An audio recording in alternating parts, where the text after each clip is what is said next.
ओम साई राम दोस्तों, स्वागत है आपका अपने चैनल पे जिसका नाम है सबका मालिक एक। अगर आप चैनल पे नए हो तो चैनल को सब्सक्राइब जरूर करें। हम कब पैदा हुए, कब बड़े हुए और कब मर गए इसका पता ही नहीं चलता। सजग, सतर्क और सचेत नहीं, जागृत रहो। सपने तुम्हें सच लगे या नींद तुम्हें सुला दे तो तुम फिर कैसे कायम करोगे स्वयं का अस्तित्व।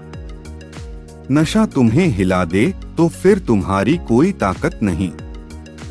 विचार तुम्हें कट्टर बना दे या भावनाएं तुम्हें भावुक कर दे तो तुम फिर तुम नहीं। ऐसे ही जब मृत्यु आएगी तो तुम्हें मार ही लेगी। इसीलिए जरूरी है संबोधि पथ पर चलना। क्या है संबोधि? संबोधि निर्विचार दशा है। इसे योग में संप्रज्ञात समाधि का प्रथम स्तर कहा गया है। इस दशा में व्यक्ति का चित्त स्थिर रहता है।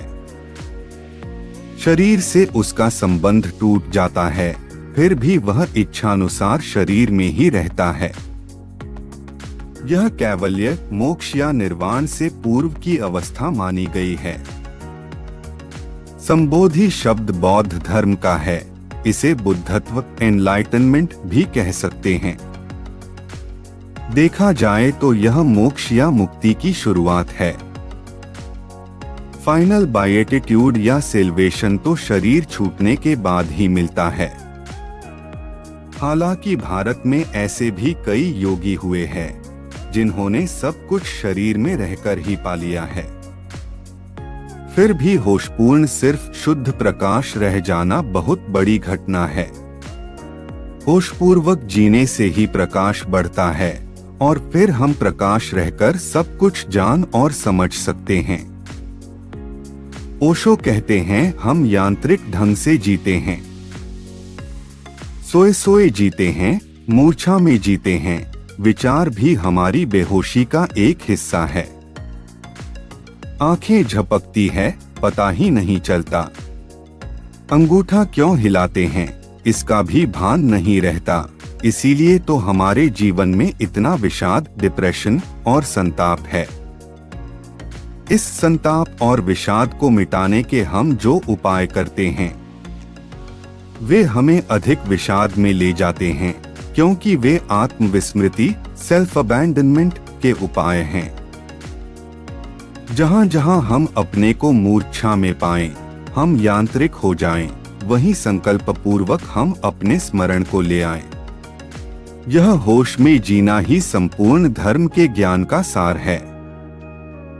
होश पूर्वक जीते रहने से ही संबोधि का द्वार खुलता है।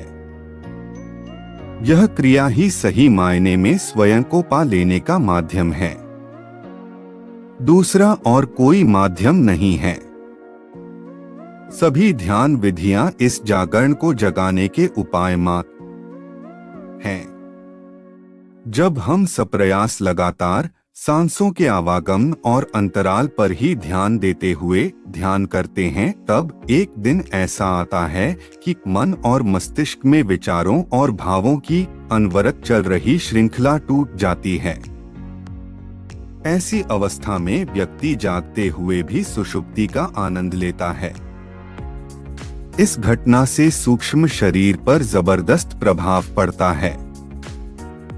वह ज्यादा सक्रिय होकर स्थूल शरीर से बाहर निकलने की ताकत में होता है। ऐसे व्यक्ति को ही संबुद्ध या सिद्ध पुरुष कहते हैं।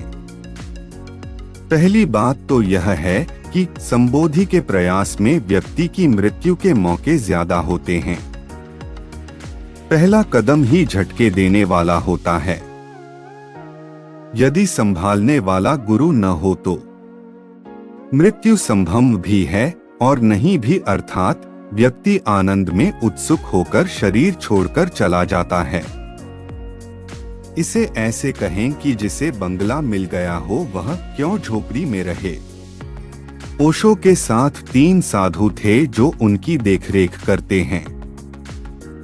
1 मग्गा बाबा, 2 पागल बाबा और 3 मस्तो दूसरी बात यह कि यदि ठीक तरह से उस दशा को अवेयरनेस रखते हुए मेंटेन नहीं रखा तो पागलों जैसा व्यवहार होने के खतरे हैं या अचानक बहुत समय के लिए मौन हो जाते हैं। तीसरी बात कि छोटी मोटी ऊंचाई से गिरने पर संभवतः चोट कम लगे, लेकिन बड़ी ऊंचाई से गिरने पर बचने के मौके नहीं होते। या तो गंभीर चोट या फिर मृत्यु होना तय है। इस तरह जब कोई उस मार्ग पर चलता है तो अधिकतर मौकों पर संसार की उलझने उसे वापस विचारों और भावों के झंझावात में खींच लाती हैं। 700 साल पूर्व ओशो एक विशेष साधना में रत थे। उनके मित्र के ही साथ साधना के मात्र 3 दिन बाकी थे और मित्र ने उनकी हत्या कर दी। यदि वह 3 दिन पूरे हो जाते तो उन्हें दोबारा जन्म लेने की आवश्यकता नहीं होती। बच गए 3 दिन इस जन्म में 7-7 वर्ष करके 3 भागों में विभक्त हुए। ओशो ने जब जन्म लिया था तब 3 दिन तो कुछ भी खाया और पिया नहीं था। 7 वर्ष की आयु में मृत्यु का पहला अनुभव, फिर 14 वर्ष की आयु में, बाद में 21 वर्ष की उम्र में 21 मार्च 1953 को जबलपुर के भंवरताल बगीचे में मौलश्री वृक्ष के नीचे रात को लगभग 8 बजे उन्हें संबोधि घटित हुई। इसे निःशब्द समाधि में होना भी कहते हैं। वे सुबह तक वहीं मौन में बैठे रहे। ओशो का कहना है कि उस दिन के बाद से ही मैं शरीर में नहीं हूँ पर उस तरह नहीं जिस तरह की कोई होता है। शरीर से अब तादात्म्य नहीं रहा। आशा करता हूँ आपको यह वीडियो अच्छी लगी होगी। इसे जरूर शेयर करें जिससे यह वीडियो ज्यादा से ज्यादा लोगों तक जा सके। अगर आप चैनल पे नए हो तो चैनल को सब्सक्राइब जरूर करें। सबका मालिक एक